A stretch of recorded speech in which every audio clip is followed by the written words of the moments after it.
Uh, Welcome, everybody.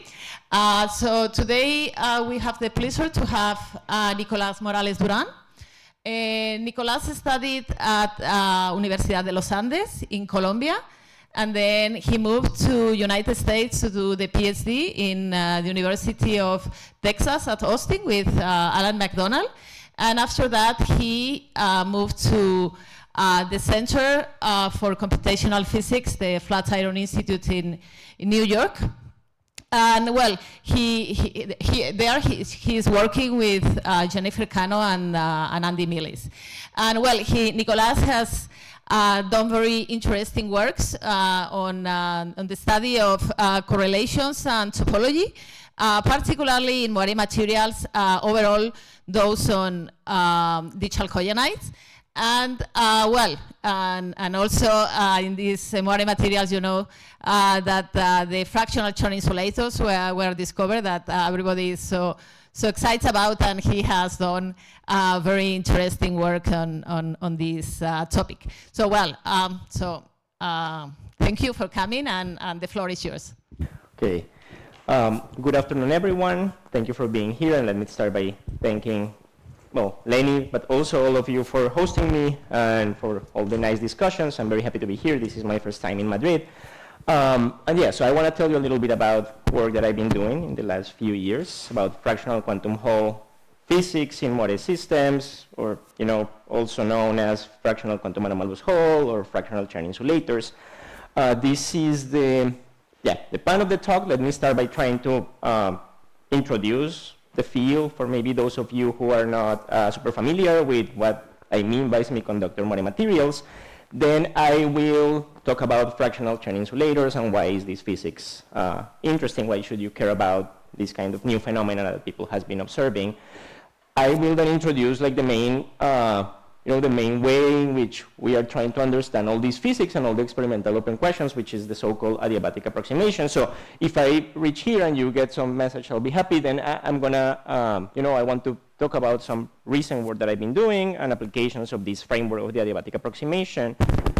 But if I don't cover this in detail, it's fine. I'm happy to talk about this in more detail offline.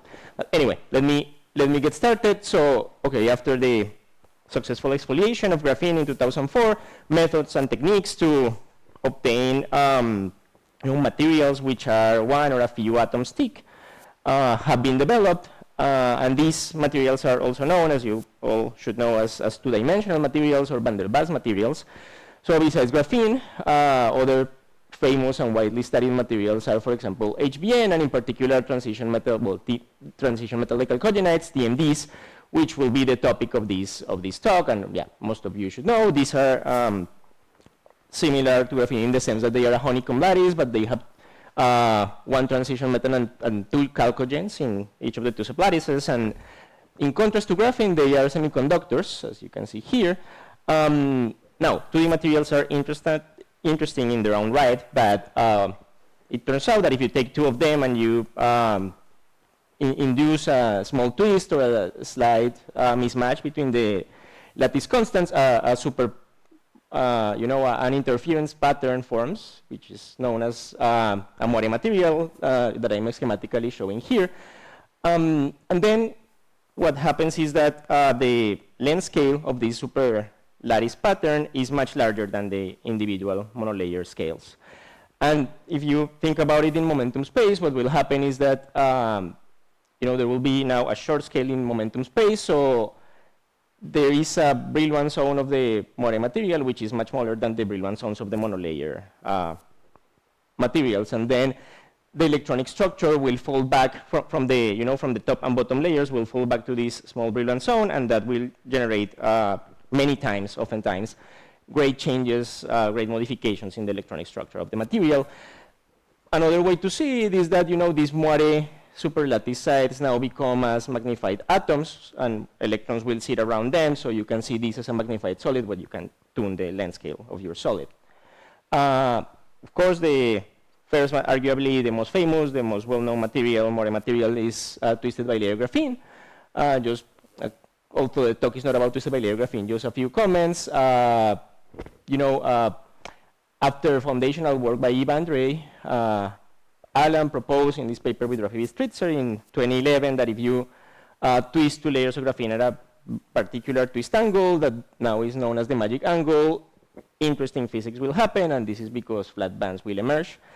Now, the fact that interesting physics actually shows up was confirmed later on, well, initially by Pablo Jarillo Herrero and his group, and then by many other groups where they measure superconducting states together with correlated insulating states. And just, yeah, let me mention in passing that this 2026 Capley Prize in Nanoscience has been awarded to Eva, Pablo, and Alan for this kind of work, and this is not the only one, right? There's also this BBVA prize that is going to be awarded tomorrow or something. But again, as I said, this talk is not about twisted bilayer graphene, it's about twisted TMDs. And then in the recent 5 years or so, we've been witnessing like the appearance of pretty much every textbook example of correlated quantum phase of matter in Moiré materials formed by TMDs. Here's a couple of examples. You can simulate phase diagrams that are similar to the cuprates. There's quantum anomalous Hall physics. There's this mod physics, metal insulator transitions out of these mod states. These so-called generalized Wigner crystals, which are phases that break the translational symmetry. And there's many other examples, you name it. Even, and yeah, the phase diagrams of these systems are quite rich and complex. And interestingly, maybe even new physics has been observed in these systems. For instance, the observation of fractionalization in the absence of a magnetic field, and this is what I'm going to be talking about today. So, there's a whole ton of physics in these Moiré systems. I'm going to explain you at least a bit the basics of why this interesting physics appears. And I'm happy to talk about it, but then, yeah, in the talk I will focus on this particular example, and I aim to tell you how this shows up, how was it observed, and why is it interesting. Okay? So, let me say a few more words about the platform, which is, Moiré superlattices formed by two TMDs that I will also call semiconductor Moiré materials. TMDs are semiconductors. So most of the experiments that I previously showed and most of the observations that have been made have been done in materials formed by this set of monolayer examples. And most probably many new materials will come out, but this is what I've coined the first generation of Moiré materials, because all the previous experiments have been done in Moiré systems that are composed of these building blocks. Now, because you have too many possibilities, it's unlike graphene, you would like to have maybe a classification. Okay, how can I classify all the different kind of heterostructures that I can build with these building blocks? And then one way to do it is to consider heterobilayers versus homobilayers, right? So you take two different TMDs and you twist them. That's a heterobilayer. The other case is if the two TMDs are the same and the physics is different.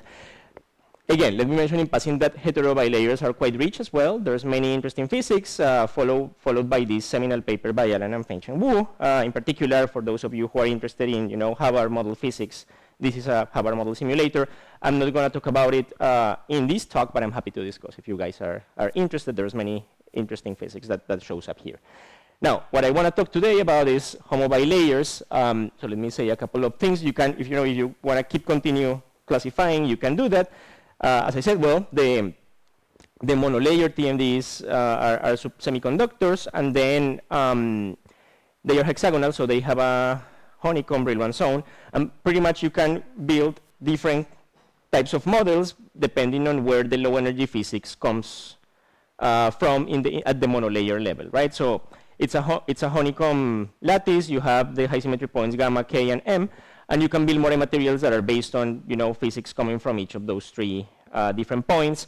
Here are examples of the proposals of realizing that physics. Actually, these m-valley or m-point layers appeared recently, and they promise to also give us a lot of interesting physics. But let me tell you a little bit about a qualitative picture, some cartoon picture of what's going on. The idea is that, say, you have some monolayer TMD whose top of the valence band happens, for example, at the K point. So in momentum space, what you have is you have two bands, that come from top and bottom layers, and then they hybridize. There's coupling between the two layers. They hybridize, and what happens is that you form a band which is many times relatively flat. And very interestingly, in particular in this K-Valley platform, the band can have non-trivial topology. And that's what's going to bring some interesting correlated physics to the game. Let me say that, the interplay between correlations, interactions, and wave function topology, it's an interesting topic that we want to study fundamentally, but also might find some interesting technological applications. If you are, this is quite fast, but if you're interested in this field, this is a recent review done by two of the big shots of the field that I would recommend you to go through. Okay, so that's quite fast, survey of semiconductor Moiré materials, but the idea is you have a Moiré super lattice formed by two TMDs. Now, let me talk about fractional Chern insulators, which is the physics that I want to describe. Again, just a very quick and brief introduction, but if you have any questions, if maybe you are new to this, please don't mind asking. So the fractional quantum Hall effect, you can define it as a set of ground states of a two-dimensional electron gas that emerge at low temperatures and large magnetic fields at fractional fillings of Landau levels. And these states display interesting properties, such as perfectly quantized transfer and fractionalization, what is known as fractionalization, which is that, the fundamental degrees of freedom, the electronic degrees of freedom split into fractional quasiparticles. The hallmark of this phase is a quantized Hall response, a Hall resistance which is quantized, and that is what you see in these plateaus. This is an example in gallium arsenide, and this quantization should be accompanied by a vanishing longitudinal resistance, so keep this in mind. That's the transport hallmark of fractional quantum Hall physics. Now, a cartoon picture, a qualitative picture of why this happens is, okay, you can take a system, you apply a magnetic field to a 2D electron gas, and you form your Landau levels. And then what happens if you fill these, these levels? So if you, for example, fill an integer number of Landau levels, like I'm showing here, and you want to answer, okay, what's the ground state? You can propose a later determinant ground state, and that describes relatively quite well what's going on. And in that sense, integer fillings, which correspond to the integer quantum Hall effect, are well understood at a single particle level, at a one body level. However, the question is different if you fractionally fill one of these Landau levels, right? Because if you just look at this picture from a single particle point of view, you expect a metal if you partially fill a band, right? However, the fact that you have these plateaus indicates that you have a new state of matter, a different state of matter that is definitely not metallic.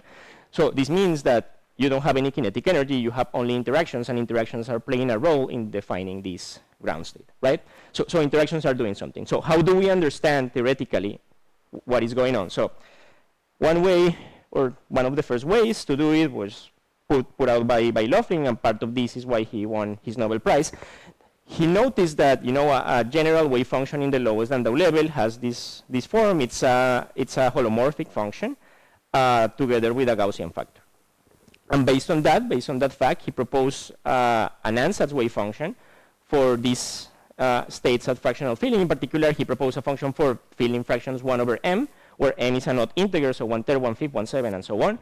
But and you can see here that there's tons of fractions, right? But then his wave function was very successful because it reproduces qualitatively and quantitatively many of the aspects of fractional quantum Hall physics.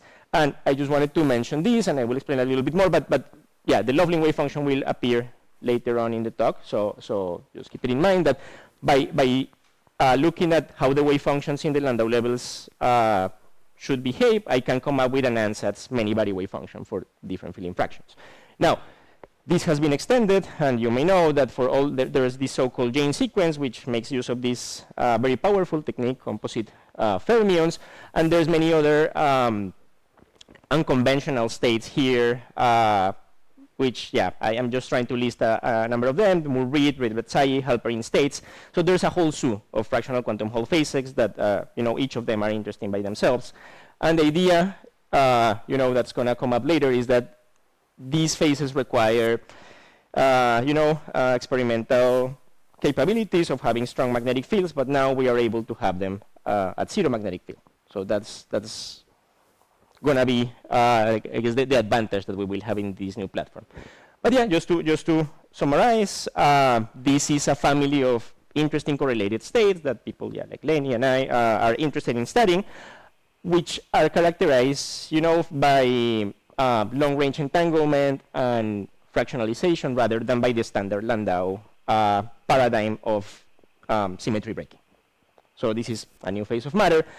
Okay, let me go forward in time. In the late 80s, Haldane realized that, as I was saying, you don't necessarily need a magnetic field in order to see this kind of physics. So what Haldane proposed, and also this was part of why he got his Nobel Prize, is he proposed a lattice model with complex second nearest neighbors hoppings, which yields Chern bands. So in the previous case, in a 2D electron gas, I break time reversal symmetry by applying a magnetic field.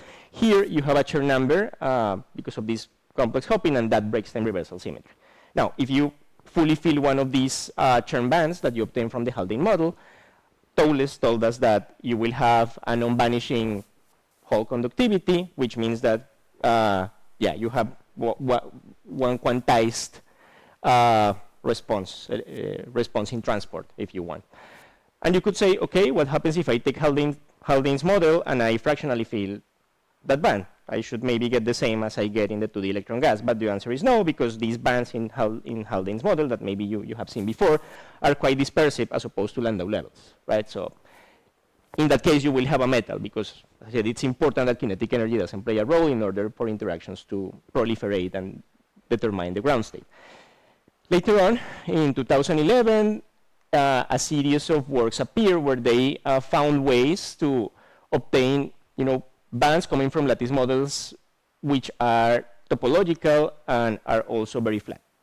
And in that sense, as I said, well, kinetic energy is not going to play a role, so if I fractionally fill these bands, interactions is all I have, and I will probably have some interesting correlated phases.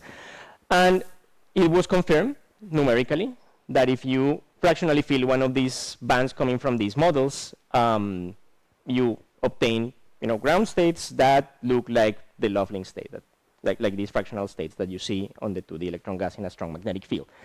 Now, this was somehow big back in the day. The PRL publications were accompanied by a viewpoint written by Roy and Shandy. And if you go and read that review, well, that viewpoint article, at the end of the article, they propose a couple of open questions. And I have taken two of them here. One of them is, okay, can we do analytic progress to understand these phases, fractional phases in, lattice models, similarly to what Haldane did and Loveling did back in the day? And also, can we realize this experimentally? And okay, there's a reason why I wanted to highlight those two questions, but let me say in passing that, okay, if you want to learn more about this topic, here I've listed a couple of recent reviews, all of them, in a different flavor, but all of them related to fractional Chern insulators and the revival. And in particular, let me mention one that I wrote together with Ying Tianxi and Alan McDonald. And again, I'm happy to discuss more in detail about this. But okay, let me focus on these questions. First of all, okay, maybe I can say one thing. I wanted to focus on these two questions because I think right now, with the advent of Moiré materials, we have been able to solve them. So let me tell you how people did solve them. So first of all, in the theoretical front, right, can I get analytic expressions for the ground states that I get in these lattice models? And this question motivated a line of work, which it's understood in terms of another concept that has emerged recently, which is quantum geometry.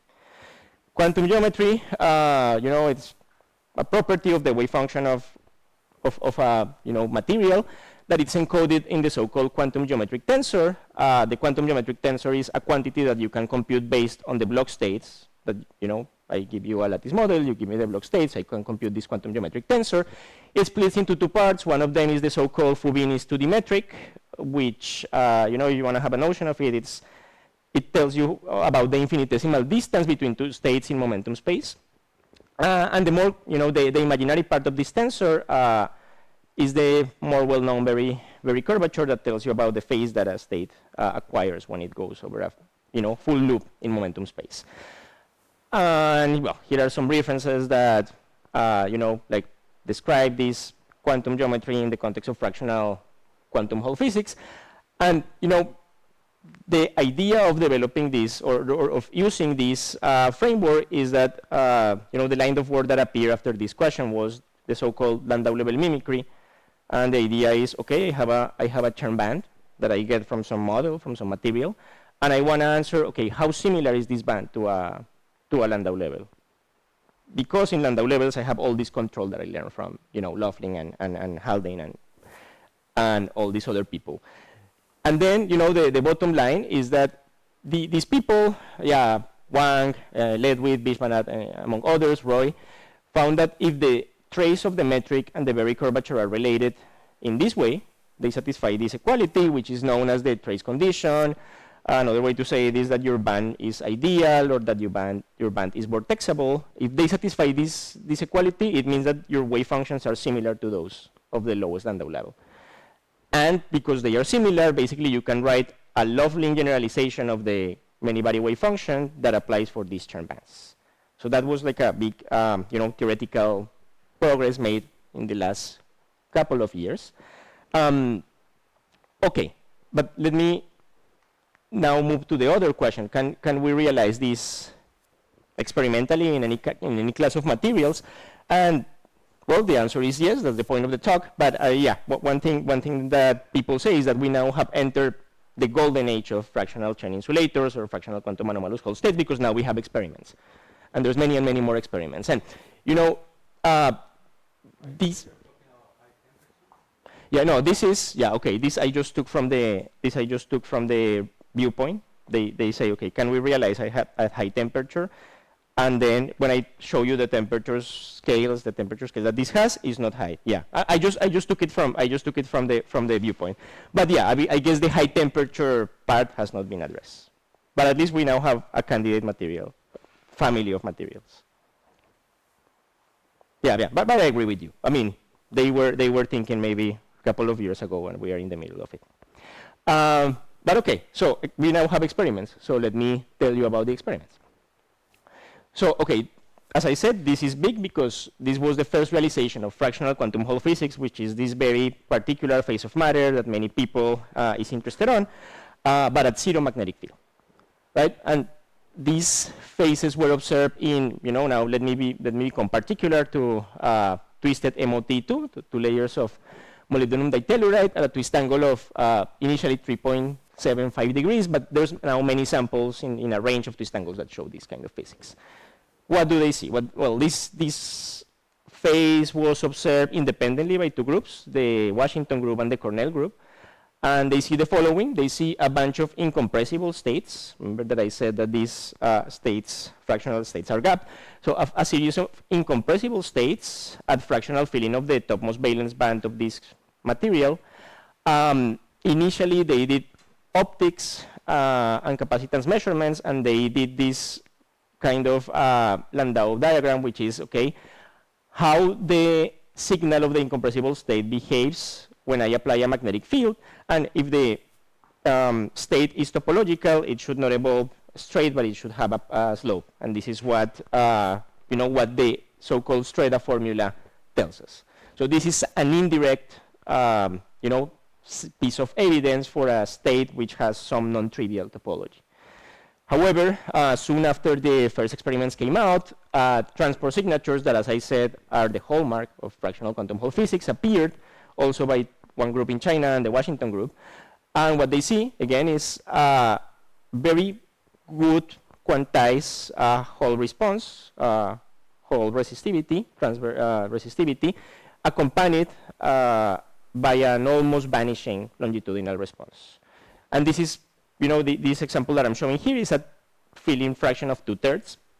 And, if you want to compare with gallium arsenide, the quantization here is not as amazing, right? There's been a lot of work over the years on 2D electron gases, and there people can have quantization and vanishing of the longitudinal resistance all the way down to very good. What is the mobility of this sample?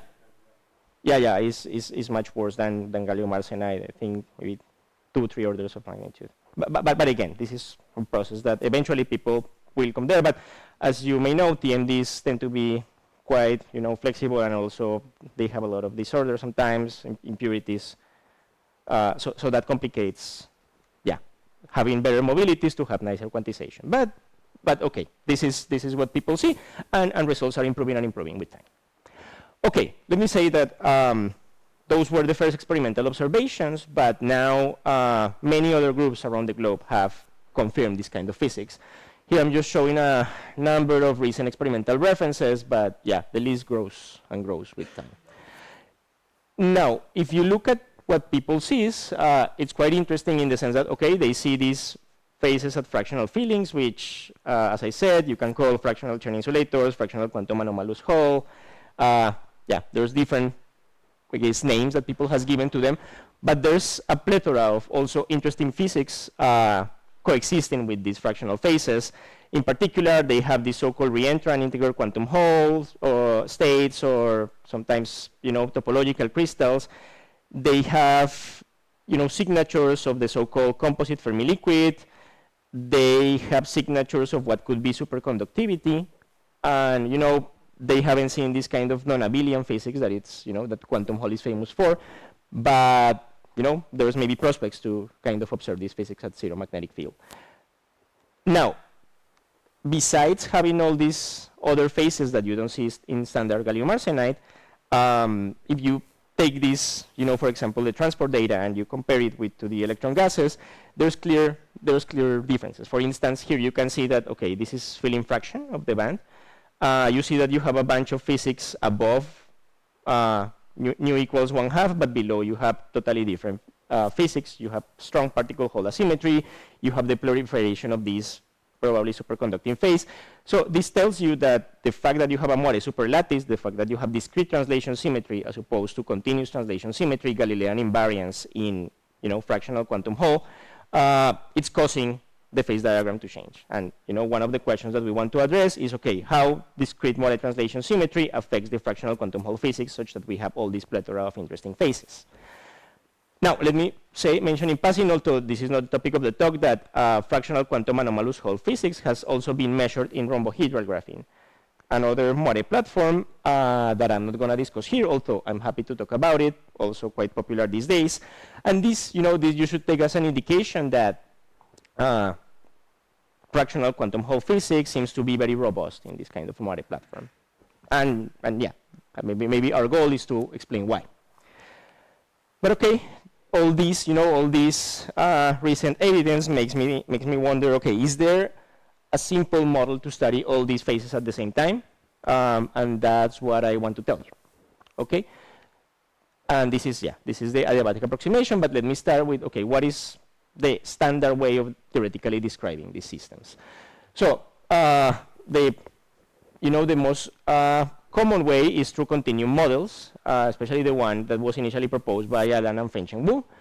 The idea is that they write a model in layer space, so you have 2 layers, so each block represents a layer. Remember that you have a semiconductor, so in each block you have a parabolic dispersion. There is a shift because there is a twist between the 2 layers, so the Brillouin, the K points in the Brillouin zones get shifted.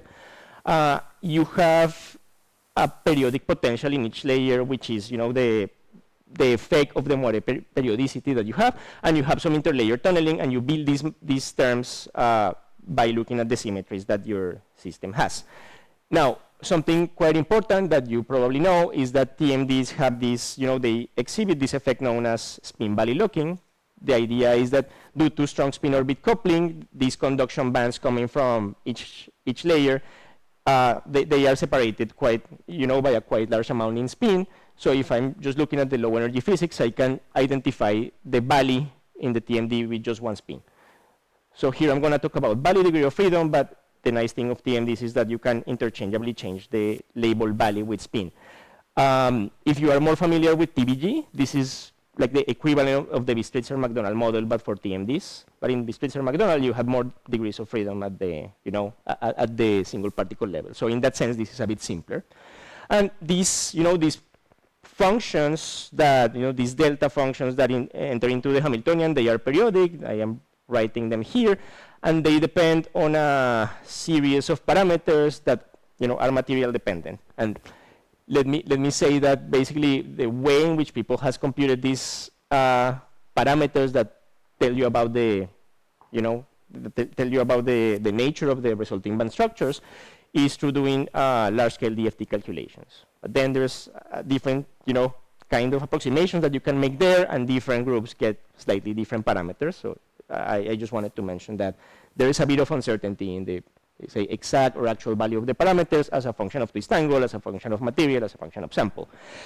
The thing is, if you take this, if you take this Hamiltonian for parameters that, people have computed, you choose your favorite DFT calculation for MOT2, which is the phase that the system that I want to study, you end up with a set of bands, right? And the topmost band, which comes from this Hamiltonian, it's relatively flat and topological. It has a Chern number. Let me also say that, most of the time I'm going to be talking about just one valley. So this is the Hamiltonian for one valley, but there's two valleys in TMDs. And the whole system, in the absence of interaction, this is just single particle physics, is time reversal. So you have a Chern band in valley K, but then you have a time reversal copy at valley K prime, which has an opposite Chern number. And you will see what happens is that when I add interactions break this time reversal symmetry spontaneously. Okay, a couple of comments about the model. It was noticed early on by Li and Fu and other people that if you look at this topmost band that I said is topological, for example, you look how it evolves as a function of twist angle, its bandwidth evolves non-monotonically. Particularly, there is some intermediate twist angle that, as I said, it depends on the DFT parameters that you take, but there is a particular twist angle where the topmost band is quite flat, almost flat. On top of that, we played this Landau level mimicry game. So we computed in this paper with Jennifer Cano back in the day, we computed the quantum geometry of this band. And what we realized is that the quantum geometry is closest to that of the Landau level exactly or quite close to the point where the band becomes very flat. So there is a twist angle when you tune the twist angle of the sample where the band becomes very flat and its wave functions become quite close to the lowest Landau level. Not exactly, but there is, yes, Leni. Generic or different homobile layers, it's not for MOT2. Yeah, this is a thing of the model. So yeah, if you take WSE2, this will also happen. Now we can discuss what happens when I consider strain, what happens when I consider higher harmonics. Because Allan and Fenching's model is just a first harmonic truncation, as you can see here. But if you take the first harmonic model, which is, simple model, just a few parameters, this, decrease of the band width is generic. And Li and Fu called this the magic angle, although some people don't really like this kind of jargon in this context. But maybe I can say the magic angle is this place where the band becomes the flattest. It's not exactly flat. You cannot show mathematically that it's flat. It's, its bandwidth is quite small. And yeah, this is generic to homobile layers, but yeah, I'm going to be focusing on MOT2. Now, so basically, we saw, and this was confirmed by other people, this is a paper by Yang Shang in Tennessee, that at this place, the band seems to be connected to a lowest Landau level somehow. On top of that, people did numerics, including ourselves, and we traced the phase diagram, by adding interactions and doing, for example, exact diagonalization is one of the standard techniques. And we obtained that, in some regime of parameters. Here, for example, I was doing twist angle and pressure, but you can tune the parameter that you like in the model. There is a region of the phase diagram where a fractional Chern insulator will be stable, and there is ways in which you can do an exact diagonalization calculation in a small system size, and by looking at the properties of the resulting spectrum, you can confirm that you have a fractional Chern insulator. This has been developed by people like Andrei Bernevik and his group.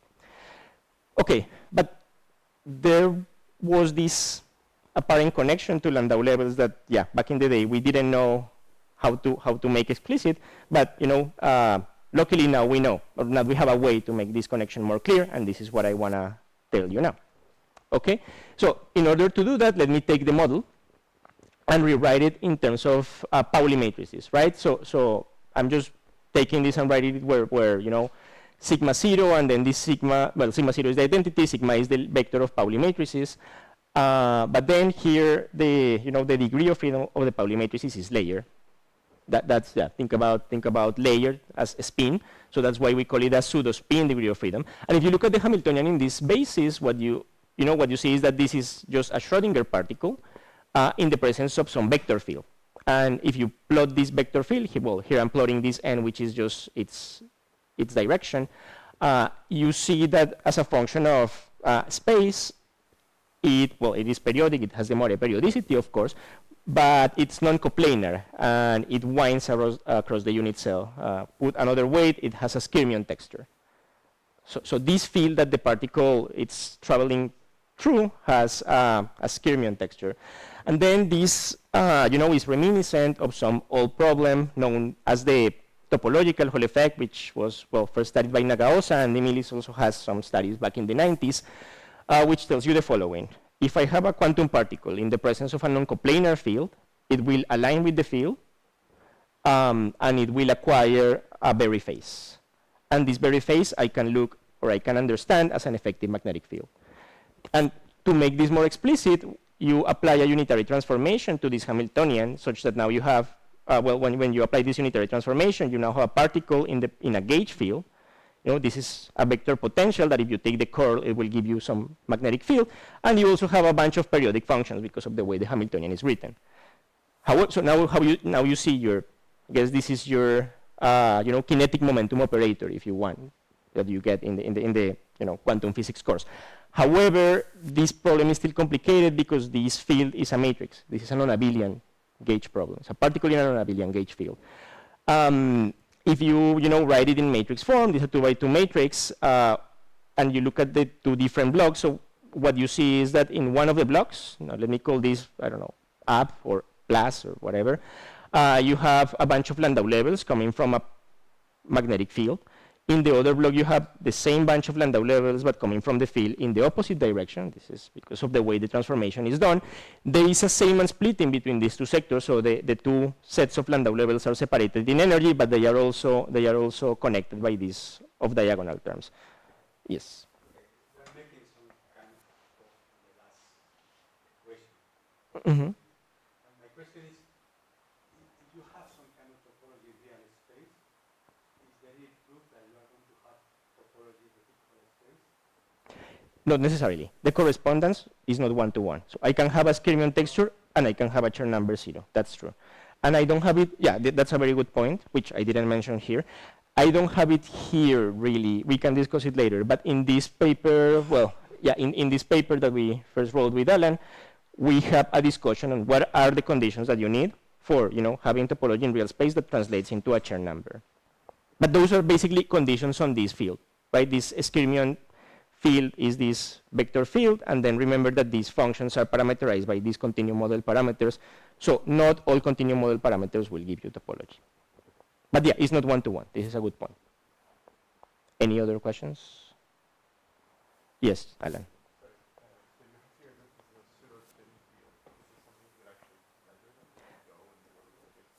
Yes, we did. I'm going to talk about it.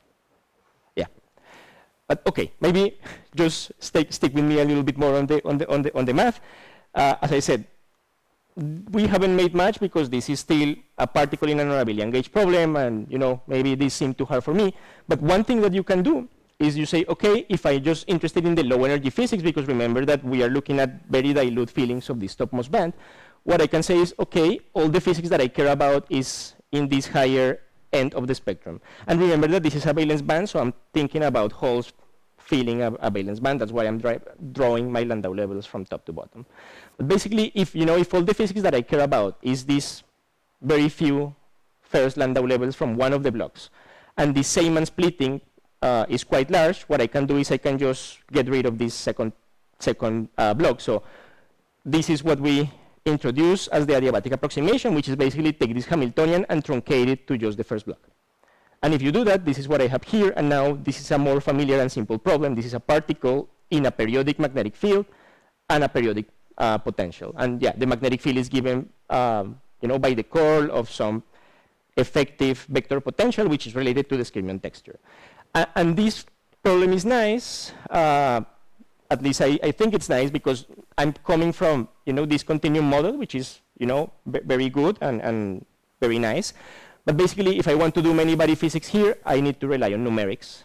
And we've also done numerics, and that's fine. But maybe sometimes to get the key physical insights of the problem. We want to have something more tractable, and by mapping this problem to an effective quantum Hall problem, we can use 40 years of progress in fractional quantum Hall physics to try to explain these experimental observations, to try to make predictions, to try to make sense of what is going on.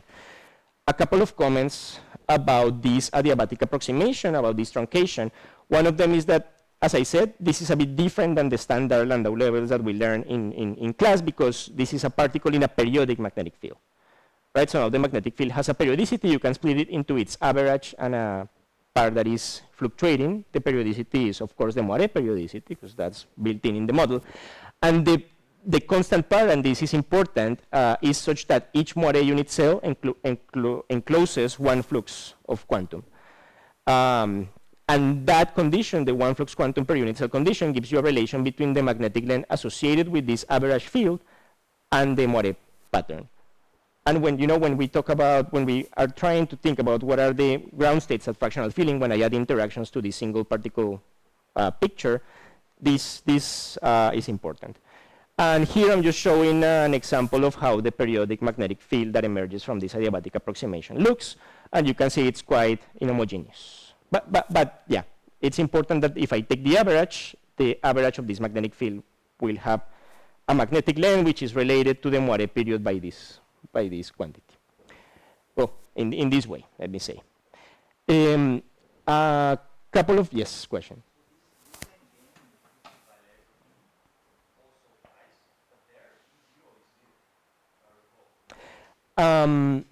I guess, yeah. So let me see. In graphene, there is all this story about strain that you can see as a gauge field, right? And in that case, B0 is 0. Yes. Mm-hmm.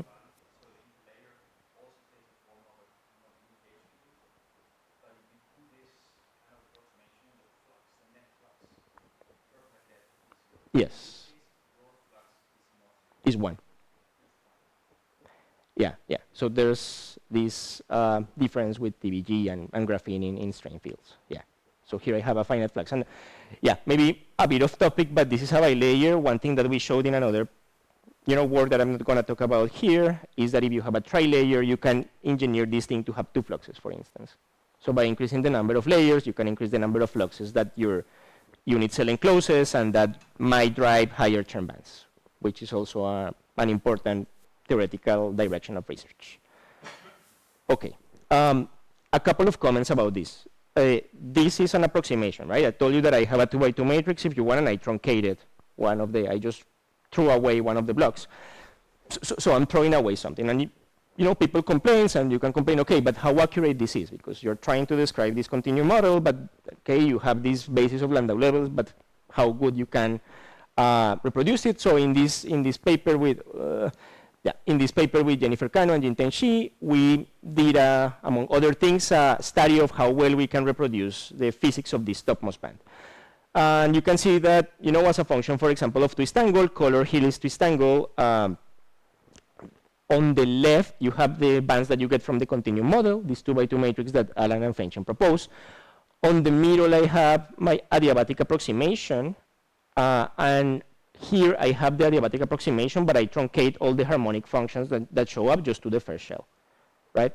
So remember that I have a periodic magnetic field, a periodic potential, but then these periodic functions have many harmonics. I'm truncating just to the first shell. And this is good because if you want then to draw phase diagrams, you want to have a few number of parameters, right? You don't want to have 20 parameters to tune.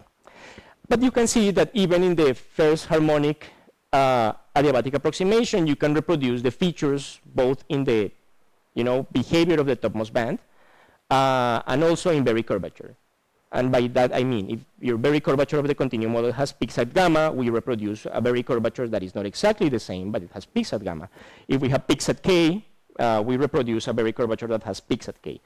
You can go, further and do many-body physics. And here I'm showing the, the many-body gap from exact diagonalization at 1/3 and 2/3. And you see that, okay, the gaps at the continuum model level have some behavior as a function of twist angle.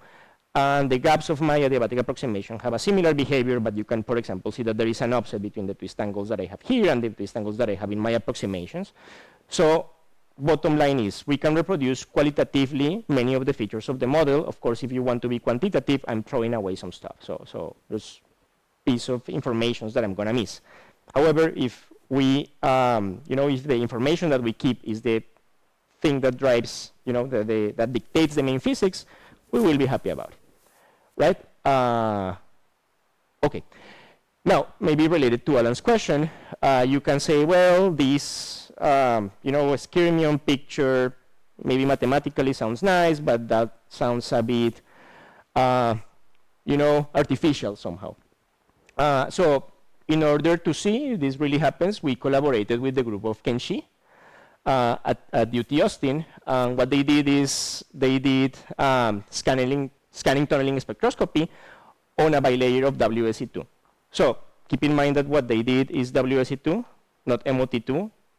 FQH-like physics hasn't been seen at WSE2, but that's what they could get their hands on. Okay? So they do STS. You here are experts, so basically they have an exposed sample. They cannot do transport, they cannot gate, but they can access the topography of the sample. And then one thing that one can see is that, if this, remember that this pseudo-spin degree of freedom is really layer polarization.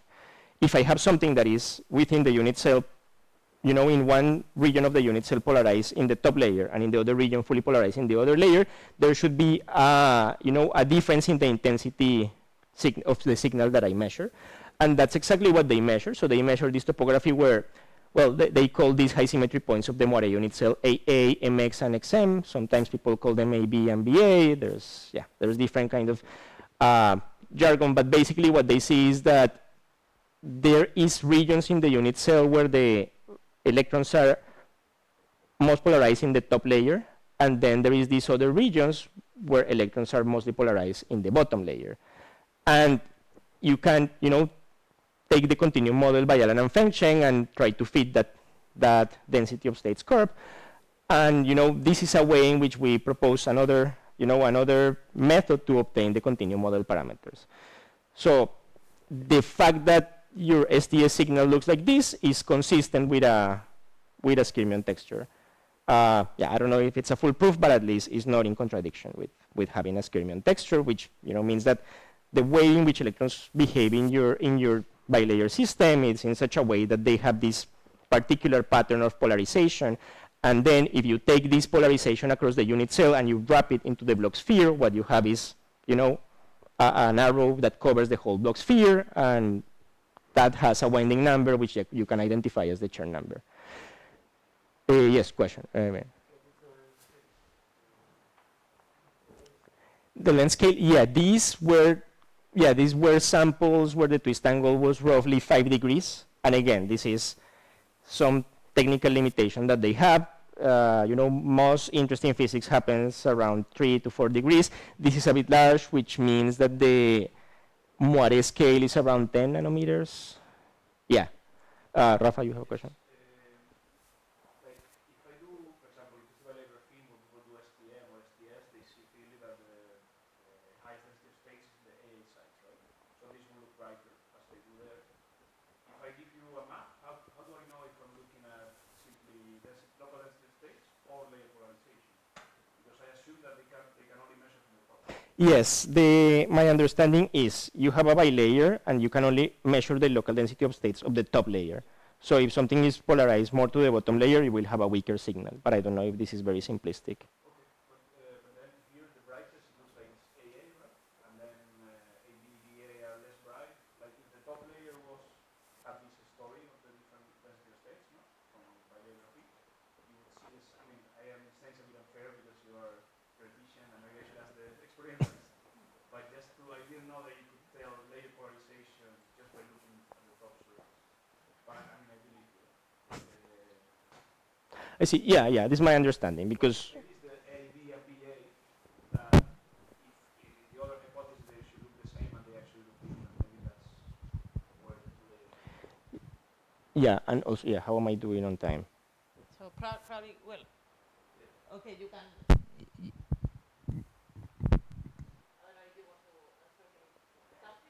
Yeah, maybe I can just say that this paper appeared at the same time with a paper from the Washington group when they do the measurement on MOT2, and then in that case they have, they have a sample where they have measured the FQH, and the main peaks are at XM and MX.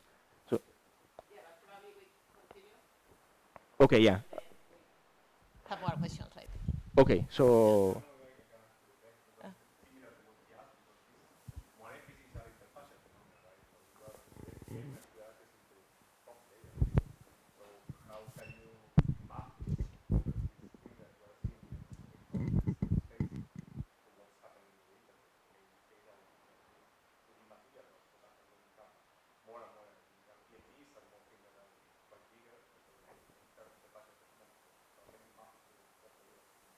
yeah, yeah, I agree. There's a maybe we can come back to this at the end. And let me just say that this adiabatic approximation that we propose has found applications in other for example in cold atom systems where people can also simulate fractional quantum Hall physics.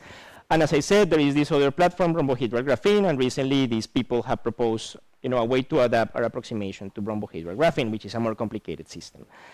That being said, okay, I wanted to say just a final thing, and then there is the applications, which, as I said, I can just leave it for discussion. But then, should I just quickly finish the previous one? Where should I do any? Okay. One other thing that we figured out in these two papers, and it was also figured by Raquel Queiroz, is that this adiabatic Hamiltonian, that remember is a particle in a periodic magnetic field and a periodic potential, can be rewritten in such a way that there is a piece which is a particle in a periodic magnetic field such that it has a flat band. So you can split the Hamiltonian into a Hamiltonian that we know as the Aharonov-Kasher Hamiltonian that has a flat and ideal band. So this is like a generalization of the lowest Landau level, but with non-uniform Berry curvature, and a periodic potential where you just encompass the rest of things that basically screw your flat band. And this is a way to see why, in that particular magic angle that Lianford proposed, you have physics which is quite close to being ideal, because that's the twist angle where this additional term that spoils your ideality, it's more close to be zero, not exactly zero. Once you have this ideal band, as I said, there is a line of work that tells you that you can relate the wave functions to the wave functions of the lowest Landau level by introducing this so-called Kähler potential, and you can compute things analytically. For instance, you can compute the Berry curvature of the band, and you can also propose generalizations of the Laughlin wave function for fractional fields when you have interactions. And let me say that this motivates a couple of toy models for the continuum model. So instead of having this model by Allen and Fengchen, you can have, for example, just this Aharonov-Kasher Hamiltonian, which has ideal bands and which allows you to do theoretical progress in terms of doing analytics. But you can also have this simpler problem as, for example, the lowest Landau level plus a periodic potential, where people has ways of treating this problem numerically. And let me just say that different groups have studied these kind of toy models that you could say are inspired by our approximation, and they numerically see phases, for instance, superconductivity, that also seem to show up experimentally. So this is a way to simplify a bit the model and make it more available to numerics and analytics. And maybe, yeah, as I said, there's different applications that I've been working on recently: collective excitations of fractional Chern insulators in Moiré, transitions to, from fractional Chern insulators to charge density waves or Wigner crystals, and how to understand the effects of remote bands that many numerical techniques cannot tackle. And I am happy to talk a bit, to talk about all of this. Yeah, I'll be here. So if you guys are interested, there's many things that we've been working on, but maybe let me just conclude by thanking all my amazing collaborators in UT, the Flatiron Institute, and elsewhere.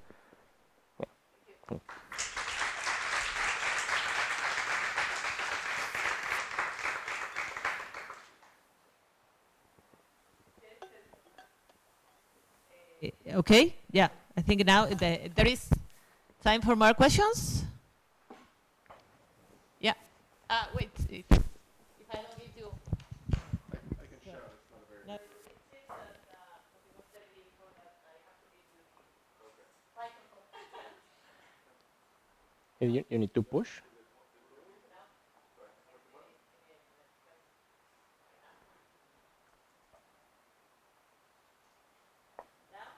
Oh.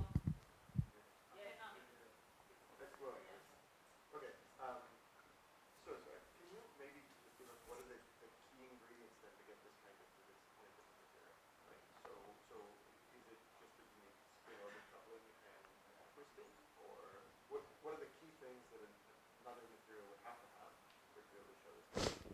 Yeah.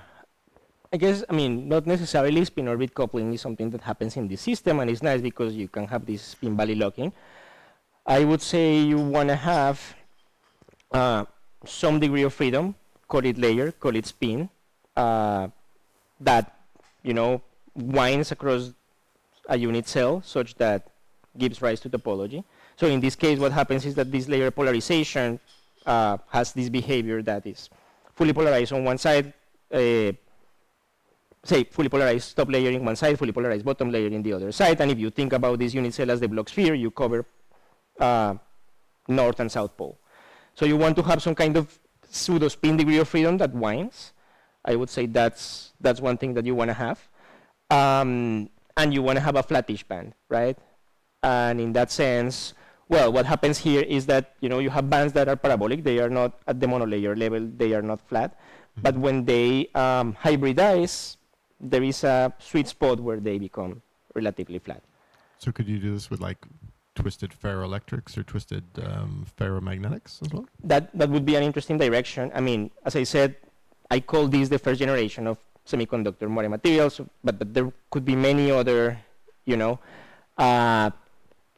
heterostructures that you can build with materials that at the monolayer level already have some interesting properties. Mm-hmm. And I suppose, you know, people is thinking about this. Maybe there are some technical difficulties, but in principle, you know, the fact that at the monolayer level you have something like ferroelectricity could be interesting. I mean, maybe good or bad, we don't know, right, for this kind of physics. But for sure there will be some interesting physics that will show up, I would say. And can I ask one? Just the role of temperature? Because you said this is only observed at really low. Yeah, and I didn't say much. Yeah, and I didn't say much about temperature, right? Yeah, so people has, I don't know if I have, probably I don't have a cartoon, well, a phase diagram here, but people has characterized, you know, as a function of temperature where these phases disappear. This is, of course, cryogenic temperatures. They show better at millikelvin. So I think, okay, for instance, these transport curves are done at, yeah, something like 30, 40 millikelvin, this thing. Right?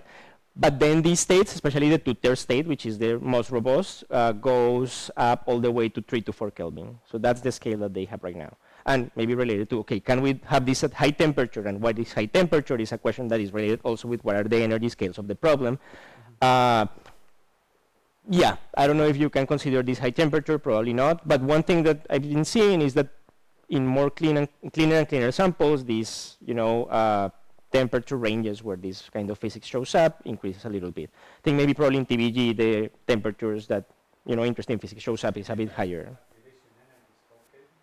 Sorry? The experimental activation energy? For the state at 2/3, yeah. Yeah. But the other ones, you know, there's a series, there's the 3/5, there's higher states. For filling factor 1/3, they don't see this physics. And that's, you know, like if you, for example, look at this, yeah, this phase diagram, all the interesting physics shows up above 1/2. At filling factor 1/3, you have a trivial charge density wave state many times. Which, I mean, it's still interesting, it's not topological. It's some generalized Wigner crystal. But then, yeah, the most robust states of all of this is the one at 2/3, roughly 3 to 4 Kelvin.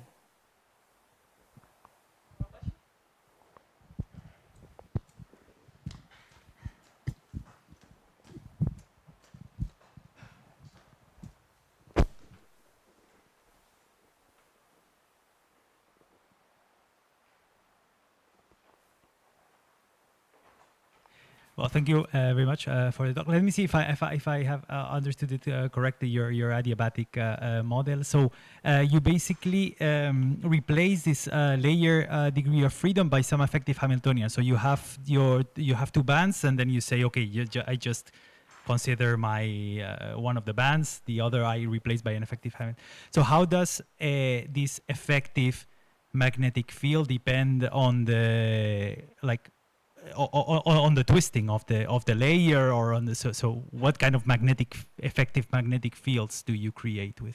Yeah. This is one way to say it is exactly as you say. I have a system which has a layer degree of freedom, and I'm replacing the layer degree of freedom by an effective potential, an effective magnetic field, right? So I come from this system that has two layers to a effective Hamiltonian with just 1 degree of freedom, but now I have a periodic magnetic field. Now, yeah, I don't have it here, but in this first paper that we wrote with Alan and the group at UT, we play a little bit about how tuning the parameters such as twist angle, continuum model parameters, this magnetic field evolves. And then, maybe one way to characterize it is you have a periodic function which usually looks, it doesn't always look like this with peaks at the, I guess, ABBA points in real space. It can vary, so the harmonics vary.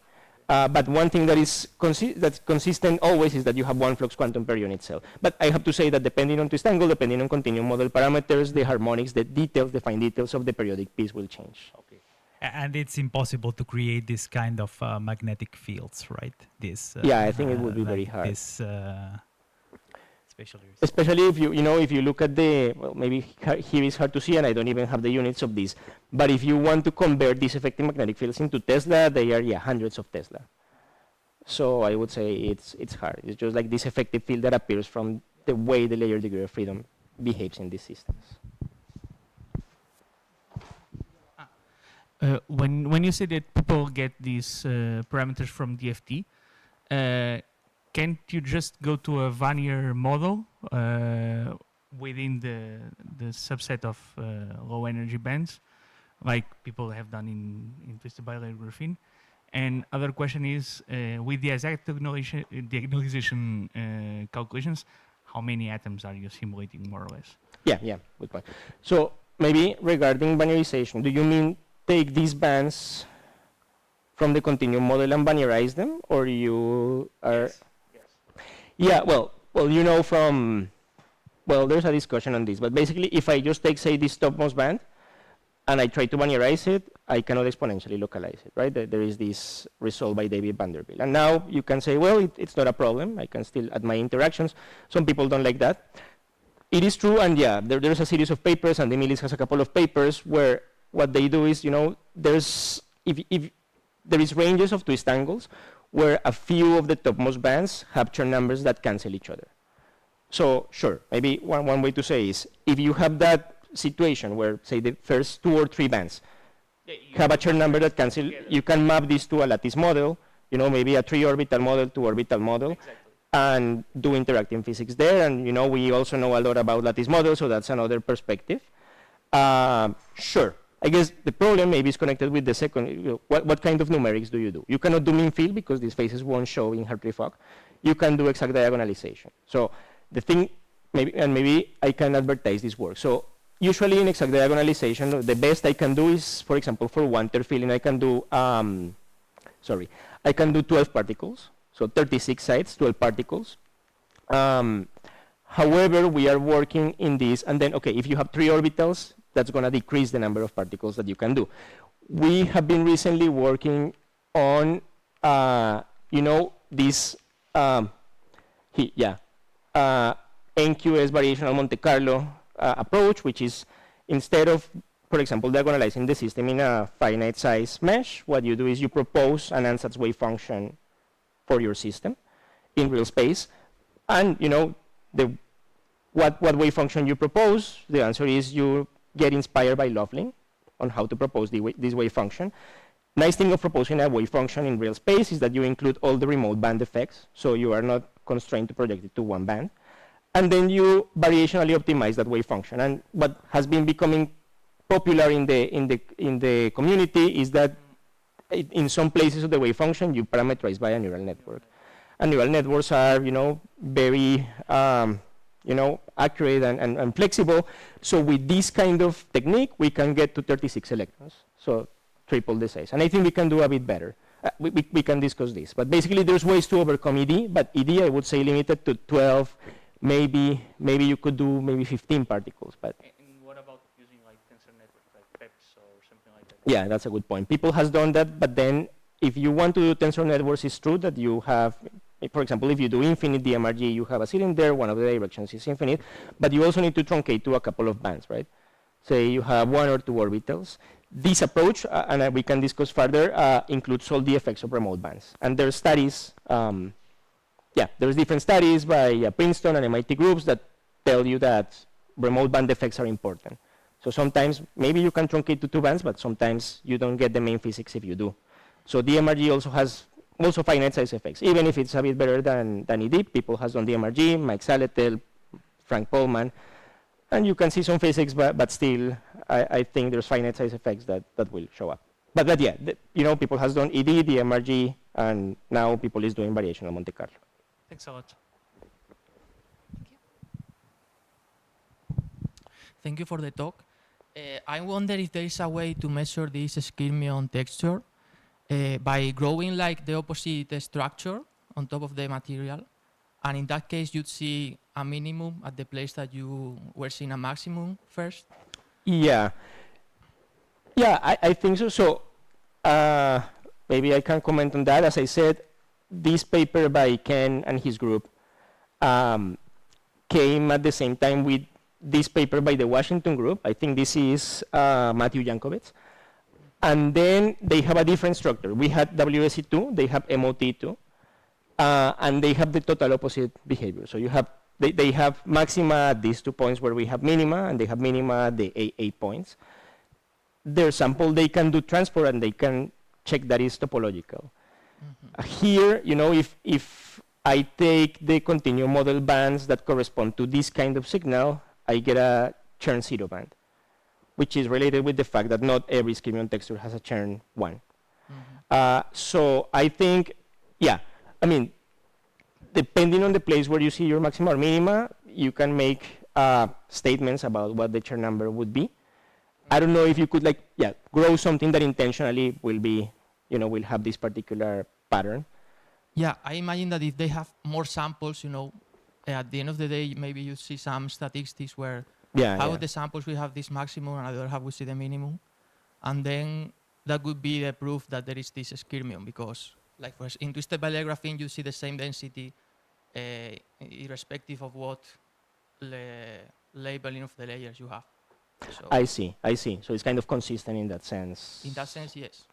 But if there is the skyrmion, you should have to see this distinction between the layers, I think.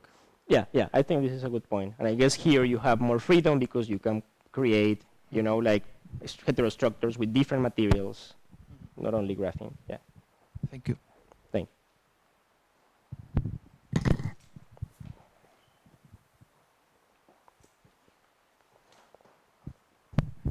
Thank you.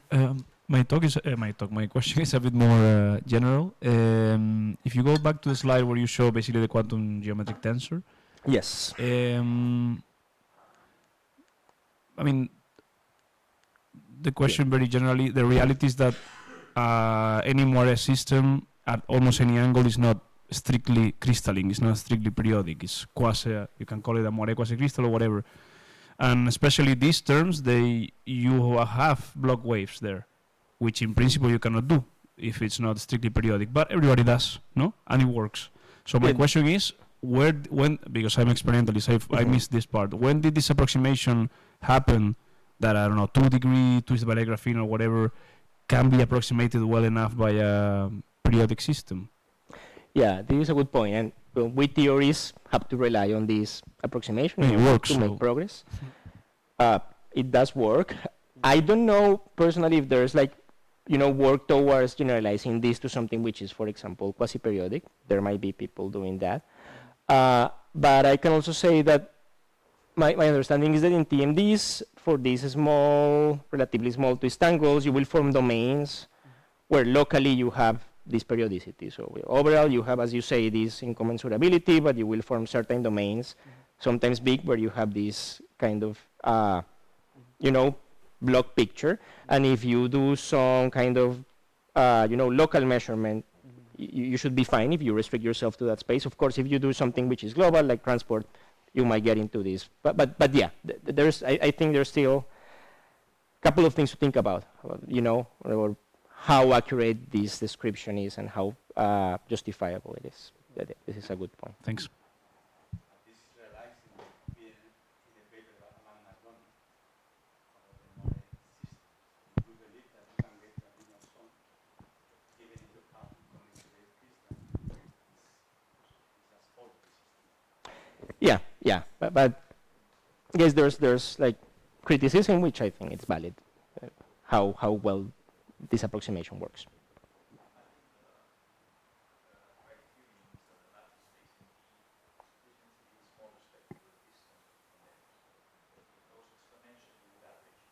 Mm-hmm. Okay. More questions? So we thank Nicolas again. Okay, thanks everyone.